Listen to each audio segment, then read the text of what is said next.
Assalamu alaikum dear viewers. I hope that you will be fine and doing well. Our today's topic is preposition. तो हम देखते हैं कि preposition क्या है. Preposition is a word placed before a noun or a pronoun to show its relation with any other word. Noun या pronoun का ताल्लुक किसी और नाउन वर्ब या एडजेक्टिव के साथ जो लफ्ज शो करता है, that's called preposition.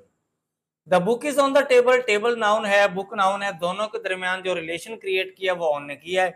Don't laugh at them, them pronoun है, लाफ वर्ब है, दोनों के दरमियान जो लिंक या रिलेशन क्रिएट किया है वो एट ने किया है. He is weak in English, English noun है, वीक एडजेक्टिव है.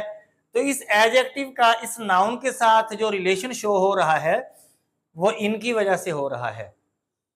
और similarly she is looking for her bag and book and bag, she is looking for her book and bag.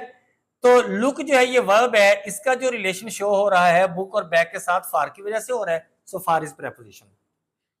He is thinking of escaping, तो ये verb है और ये gerund है. तो इस जेरंड का इस वर्ब के साथ जो रिलेशन है वो ऑफ की वजह से शो हो रहा है. So these are the prepositions.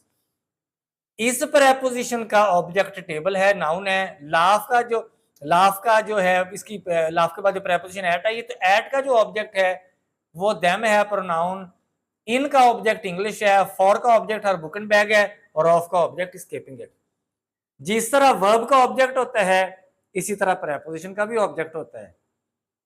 तो ये प्रेपोजिशंस हैं, इनके बाद ऑब्जेक्ट आ रहा है. वर्ब की तरह प्रेपोजिशन का भी ऑब्जेक्ट होता है और समटाइम्स प्रेपोजिशन का डबल ऑब्जेक्ट होता है, जैसे कि ये वाला sentence, she is looking for her book and bag. तो फॉर का जो ऑब्जेक्ट है वो डबल है, बुक एंड बैग. तो इस तरह भी हो सकता है.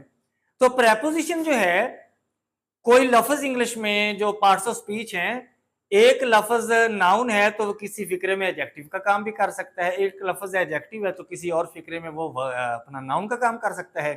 सिमिलरली प्रेपोजिशन जो है, आफ्टर फर्ज करें प्रेपोजिशन है तो किसी सेंटेंस में ये कंजंक्शन भी हो सकती है और ये एडवर्ब भी हो सकती है.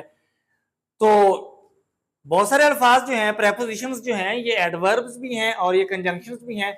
लेकिन प्रेपोजिशन को आइडेंटिफाई करने का जो तरीका है वो ये है कि इसके बाद नाउन या प्रोनाउन आएगा. टेबल नाउन है, देम प्रोनाउन है, इंग्लिश नाउन है, बुक एंड बैग नाउन है, एस्केपिंग जेरंड यानी नाउन है. तो प्रेपोजिशन के फौरन बाद नाउन या प्रोनाउन आता है. प्रेपोजिशन के फौरन बाद नाउन या प्रोनाउन आता है. This is very simple, very easy. I hope that you will find this video interesting and informative. Thank you very much. Thank you very much for being with me. Allah bless you all.